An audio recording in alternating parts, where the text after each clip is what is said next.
and the juggling act of opera star and suburban mom, SHARON SWEET, a day in the life of a diva. It's all coming up next on State of the Arts. Of an opera star. SHARON SWEET is one of the lucky ones. Her voice has made her one of the world's top sopranos, and her family has supported her every step of the way. For the past few years, the Sweets and their Russian wolfhound Lada have been calling Princeton home. We caught up with them there a few weeks ago to see firsthand how one modern American mother balances a house full of teenagers with singing Aida at the Metropolitan Opera. Okay, now you have to sit, stay, and you speak. Speak.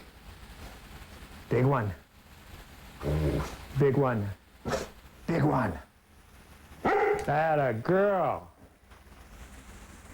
When I married Sharon, I didn't marry her to be an opera singer. I married her to be a minister's wife. Because that's where I was headed, and that's where we thought she was headed as well, even though she kept up her lessons. I knew I was always going to do something in music. I never dreamt that I would ever be an opera singer. My high school teacher told me to stay with the piano because I would never sing. You know, so this is just, you know, was God's plan, and it had to work out the way it worked out.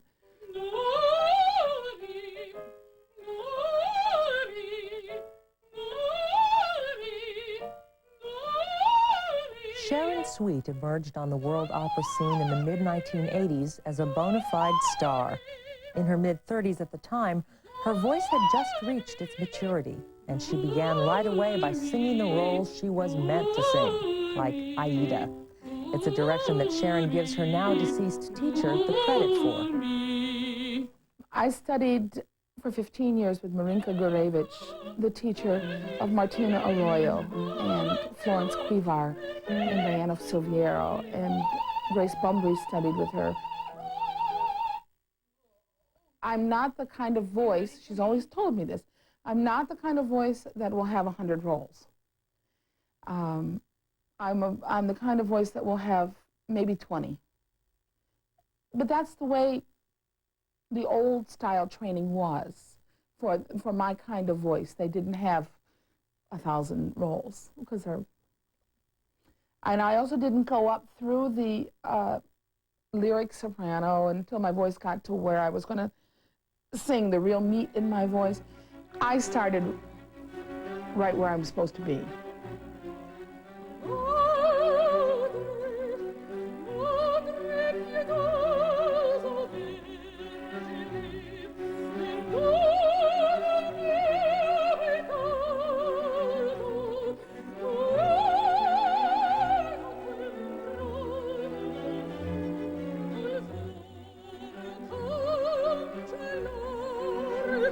She has a very special voice.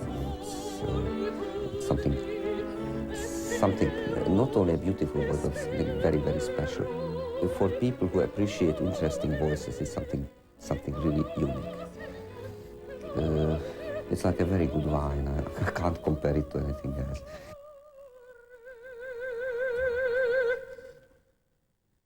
She has that unique color. When you hear 2 bars of her singing, you recognize her voice immediately.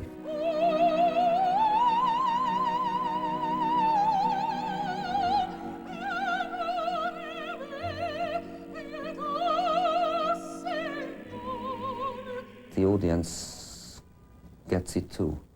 They are taken in by her singing. I can always feel during this second aria in Act 3 that people are coughing at the beginning, and then after a few minutes they are silent and they are just listening.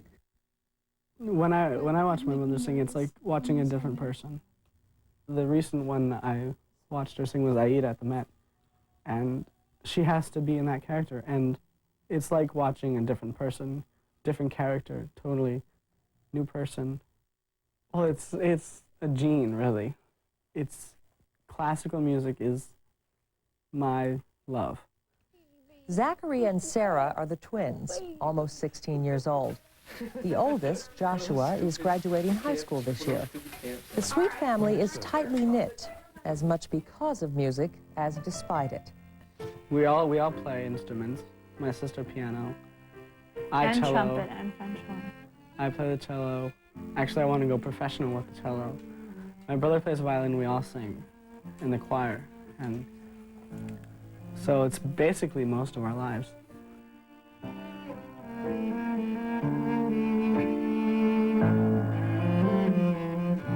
My mom thinks I should do something with like opera or something like that, but I don't think I could be able to do that. Being away from your family and The lifestyle. yeah, always on the road. I spend half of my year alone, in a hotel room or an apartment in a foreign country, and that's hard. It's hard on me. It's hard on our relationship, especially when John has to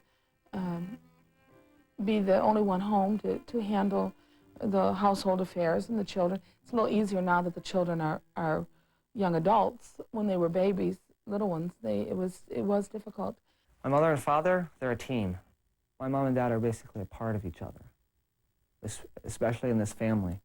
They're two of a kind. They're completely different people when they're not with one another. And this family changes completely when both parents aren't here. We've been on a roller coaster for almost 20 years.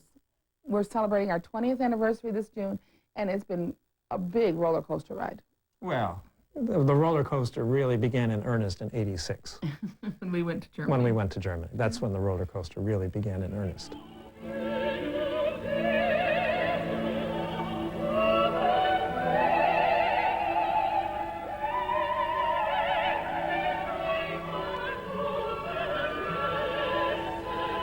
In Germany, Sharon found her first job after years of trying to get a break in America.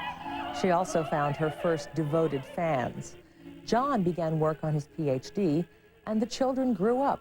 In all, the Sweets spent 8 years in Germany. Individuals do not survive as immigrants. You have to have a support system. For instance, in the first year that I was in Germany, I lost 20 pounds. Because of I think I found them.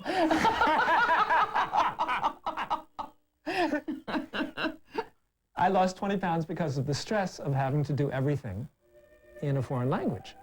It wasn't easy. I can't complain about the things that my family has done for my career.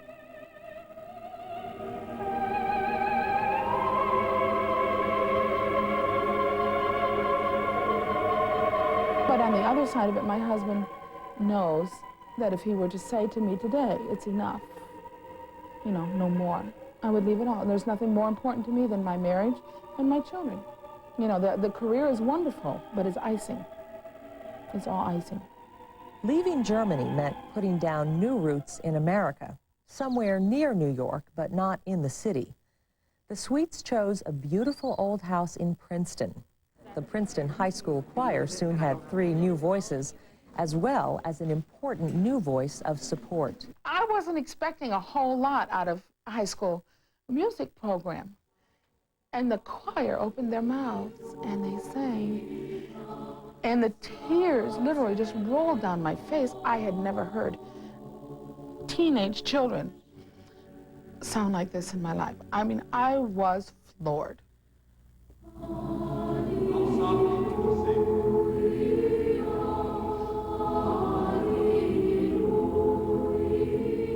I said, this is just too good to keep to ourselves. And we have a very dear friend, Kathy Schmoll, who runs a tour company. She was here one time, and I said, you've got to hear this. I said, we've got to do something with this choir. We've got to send them somewhere besides just England and France, where they've always gone. People have got to hear about these kids. And she said the Russians would go crazy over this. And I said, let's do it. The end result was an invitation to the choir to be part of Moscow's 850th anniversary celebration. Sharon and friend, fellow Metropolitan Opera star Paul Pliszka, sang with the choir in a benefit to help raise money for the trip. And the Sweets even hosted a foreign exchange student from Moscow, the Assistant Minister of Culture's daughter. I will be honest, I have a great time here, because, it's great family. Yeah, and, They just, you know, I didn't feel like a stranger here.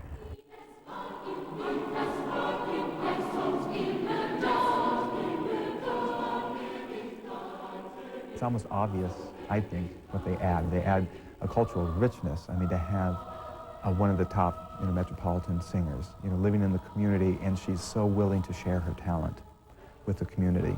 She's not living in a vacuum, or the family isn't. I mean, they're very active in the community, at church, and at school.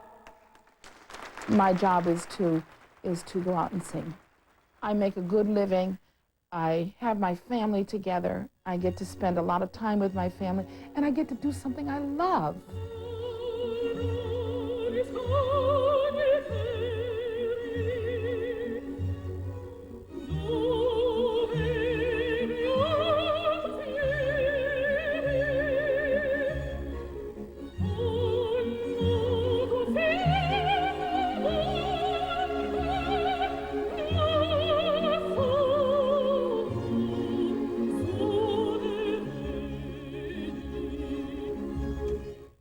Sharon Sweet will be appearing next season at the Met in Tannhäuser and Turandot.